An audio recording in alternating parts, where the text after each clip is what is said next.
The Chicago Bulls look to hope to build a new win streak as they face the Los Angeles Clippers tonight. We're going to talk about that game, preview that. We're also going to talk about why trading Coby White for Jae Crowder just really does not make sense long term for the Chicago Bulls. We're going to get into all that and more right after this. You are now tuned in to Chicago Bulls Central, your number one place for all Chicago Bulls news and content.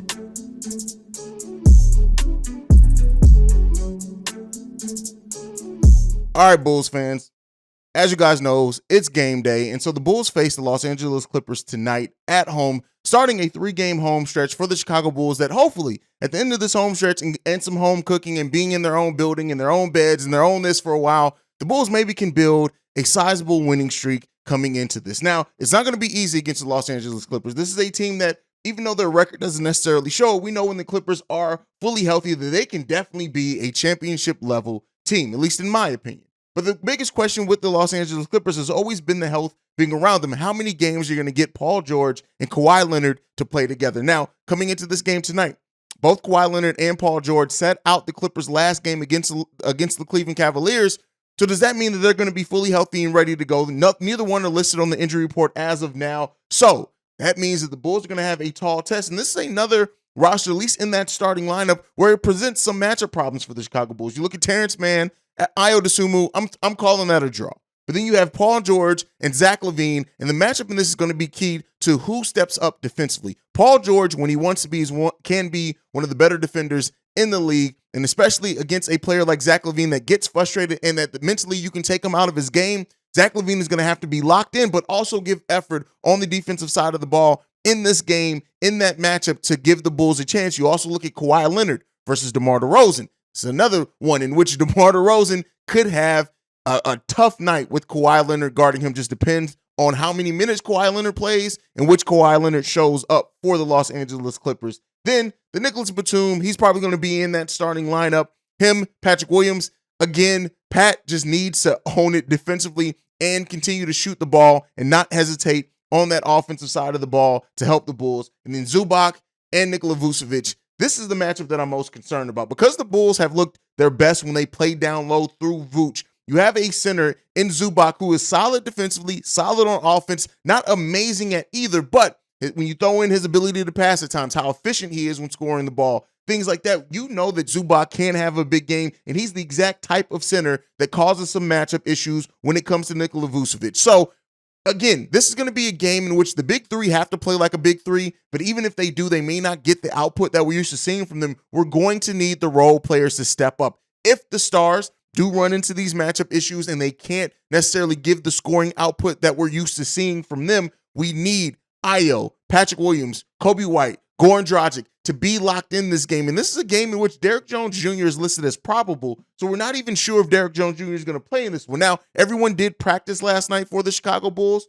so more than likely he'll be available. But again, how much is that going to hamper him? Are we going to go and see some Andre Drummond? This is another matchup in which, outside of Zubac, they don't really have a lot of size. Now, they do have Moses Brown. They have not been playing him a lot in this season unless they have players out with injury. So if he does not play, I hope that we see Billy Donovan go to Andre Drummond and not try to play down to the size and match that small ball lineup, because I tell you what, at times Nicholas Batum has been their backup center, and if they try to do that, Robert Covington's out, so they may have to go to Moses Brown. And while Moses Brown does have length, he's 7'2", 245 pounds. We know that Andre Drummond can make it difficult for him in there, and this may be a game in which we need Andre Drummond's rebounding. One of the things with the Chicago Bulls, and this is a story that I talk about every time, is looking at the other teams' rebounds and what they average.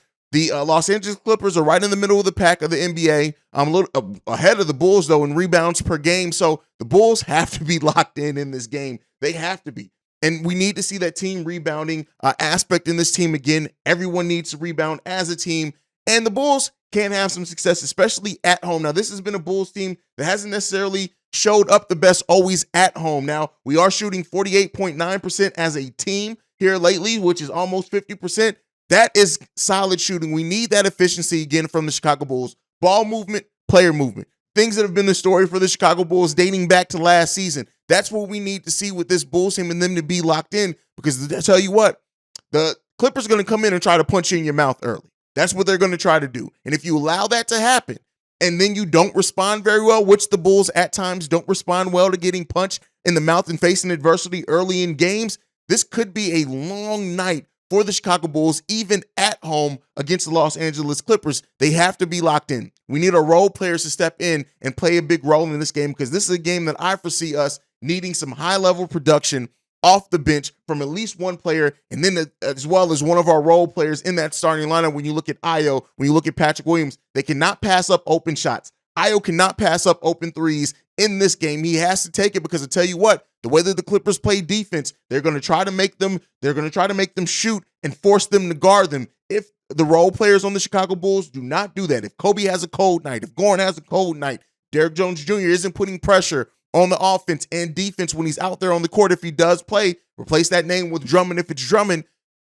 This is going to be a long night for the Chicago Bulls, and this is not going to be an easy matchup at all. And the Clippers right now, 28-25 on the season, as the Bulls are trying to get to 500 and trying to salvage their season. There can be no more nights off in the month of February. I know this is the last game in January, but they cannot. This is one of the most important months for the Chicago Bulls, not only in what do they possibly do in bringing in more talent, which is something we'll talk about here in a second, but just if they can win this month, this is going to be the month that determines if the Bulls are going to even be a play-in team. God forbid if they can get above that and skip the play-in tournament. All is going to be told in this month, and that's just it. The Bulls are out of runway. They're out of the buffer games. They're out of that. Every single game matters for the Chicago Bulls in their remaining 33 games. They have to go 18-15 if they just want to be at 500 at the end of the season, which then may not even guarantee them a spot in the play-in. So the Bulls have to be locked in from now until the end of the season. And if they are not,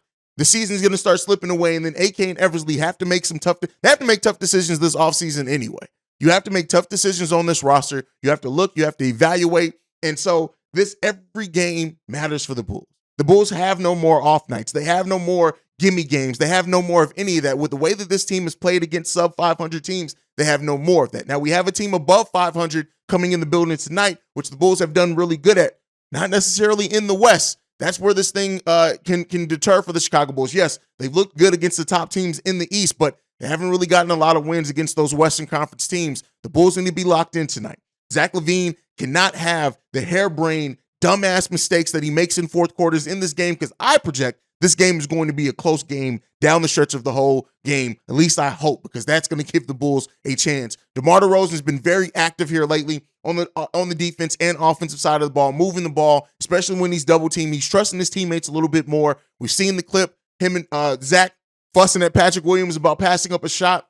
This is a game that we need our role players to shoot and shoot consistently and confidently. They have to. You have to work them into the game. And I would not be surprised at all if Billy Donovan if this is not one of the games where we see kind of early in the game Billy Donovan run a couple of plays for Patrick Williams to make sure he stays engaged and involved in this game. And yes, it does suck that you have to say that. But again, as we said before, it's about building the confidence of Patrick Williams right now. And this is a game we're going to need it. We're going to need Pat to step up. We're going to need Ayo to step up. We're going to need everybody to play in their roles efficiently and effectively. And this is the type of game where Alex Caruso is highly important for the Chicago Bulls. The way he gets turnovers, the way he pushes the pace, the way that he plays defense, it's all going to be highly important for the Chicago Bulls in this matchup that we get that type of output from Alex Caruso as well as others. The Bulls cannot take this game lightly. And if they do, listen, we already know. We know what's ahead of the Chicago Bulls if they don't find a way to keep having success this season. That is, this team is going to miss the play-ins. That is, your fan base is going to be upset. That is, it could very well come with chopping some heads off when it comes to the offseason. So we'll see if the Bulls can do it. You guys know I'm outside the point of predicting wins and losses for the Chicago Bulls team just because of how up and down they've been this whole entire season.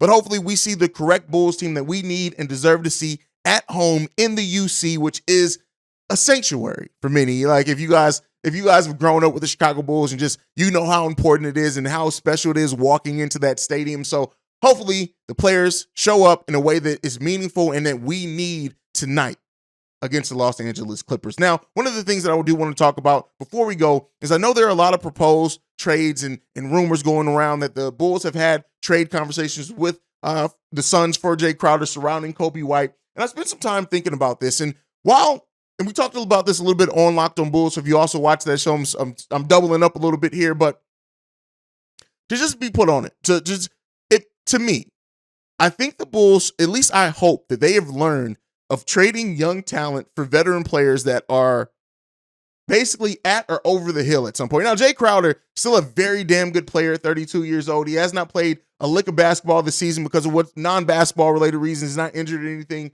but just because of what's going on with the Suns.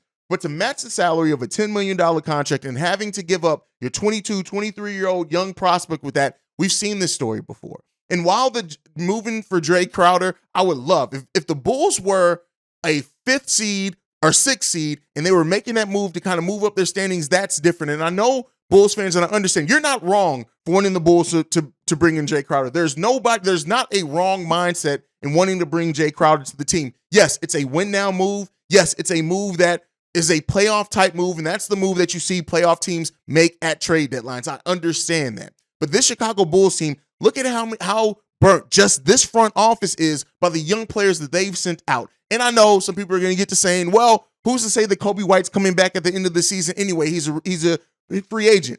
But the difference is he's a restricted free agent. And when you have restricted free agents that leave your team, you have more leeway, right? And to try to get something back from the team that signs him. And if the Bulls trade for Jae Crowder, they would be giving up more than they would get back. You're not getting back any picks if you trade Coby White, Tony Bradley, or whoever else to make the salaries work for Jae Crowder. You're not getting that back. If anything, the Bulls may have to include the Portland pick because we've heard the Phoenix Suns want a young player or a first-round pick back for that. So I understand the mindset. I understand why the Phoenix Suns may be motivated to bring in Coby White, especially looking at decisions that they may have to make about their future leading into this. And they still have a nice young core down there. Coby White would definitely fit that timeline. But to me, the Jae Crowder thing, yes, I would love the acquisition on this team. But when you look at what Coby brings off, even when the shot's not falling, but he's a career 36.9% shooter from deep, taking almost 6 3-pointers per game in a team that needs 3-point shooting.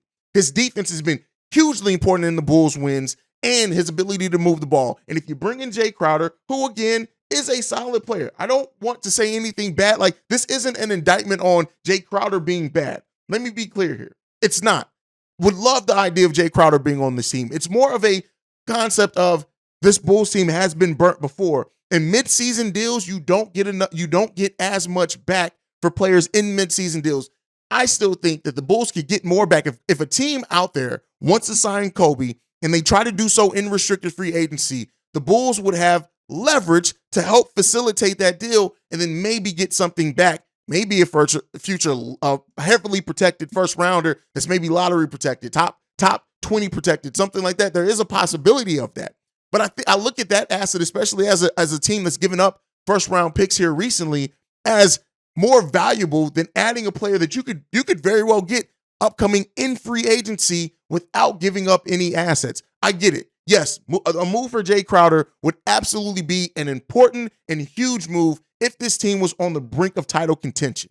This team is so far away from we're talking about making a play-in, and if you're giving up, and the Bulls have already done this, we gave up young players with still huge upsides left to just be a first-round exit. The Jae Crowder move is not a move that a team that is fighting to avoid the play-in usually makes and is beneficial in the long run. And sometimes as Bulls fans, I get it. I want this team to be able to compete and be competitive as soon as possible. But we can't be looking so far forward that we're not in the present as well. In the present time for the Chicago Bulls, a move for Jae Crowder, while it would help shore up that bench, and he would probably play some backup center even more than Andre Drummond. That's just the way Billy Donovan works. Jae Crowder would absolutely have a role on this team. His 9 points, 5.3 rebounds, 2 assists on 40% shooting would absolutely help this team coming off the bench, and his toughness. But the fact of the matter is, I'm looking at it like this. Jae Crowder isn't going to come in and all of a sudden be your leader. We tried that with Tristan Thompson last year. And yes, Jae Crowder projectedly is a much better player and still has more in the tank than what Tristan Thompson did. But expecting someone to come in mid-season and be the voice of your locker room, if you're depending on that, the story's already written. So I'm looking at this Jae Crowder deal. And while I'm not against the Bulls trading for Jae Crowder is specifically about this Coby White part of the deal. And you don't definitely want to include Alex Caruso. I'm just looking at it like, to me, and the way that I think that AK and Eversley are going, are they're trying to hold on to their own young talent or get something back that's still young, not these veterans for it. And I love the idea. Like I said, I'm going to keep saying, love his toughness, love the defense, love everything that Jae Crowder brings to the game. But right now, I'm looking at it, I'm weighing it, we're halfway through the season. I just don't know, over halfway through the season, I don't know if giving up a young guard with still a lot of upside, as he's shown this season, in making the progressions that he's made in certain areas of his game, I don't know if that's the move that the Chicago Bulls should be making at this point in time. Again, the other rumors that are coming out, especially when you look at the Milwaukee Bucks rumor, things like that, it seems like teams are willing to offer more than what the Chicago Bulls could offer for Jae Crowder anyway. So it seems like this whole little rant may be all for nothing, but that's just my opinion on it. I know not everyone's going to agree, and everyone shouldn't agree, right? This is not one of those things where I'm sitting there saying, this is the right move to do. No, I'm not saying that. I'm not saying that. I'm just looking at it and saying, it's enough cause for concern for me in looking at a potential Jae Crowder deal built around Coby White that I'm just like, I don't know if I like that. But you guys can let me know what you think on everything down below. But that is it for me for today. You know it's game day. So I will be having pregame, halftime hangout, and postgame live streams all tonight around the game. So make sure you guys are tuned in and subscribe for that. But otherwise, you can follow the show at Bulls Central Pod. You can send us any feedback, questions, comments, concerns, bullscentralpod@gmail.com. Lastly, if you want to leave a text message and our voicemail for our weekend mailbag episodes, the number to do so, 773-270-2799. We are the number one spot for everything Chicago Bulls related because of you guys. And like I like to end every episode on, go Bulls. Love you guys. See red if you can. And peace, y'all. This has been a presentation of the Break Media.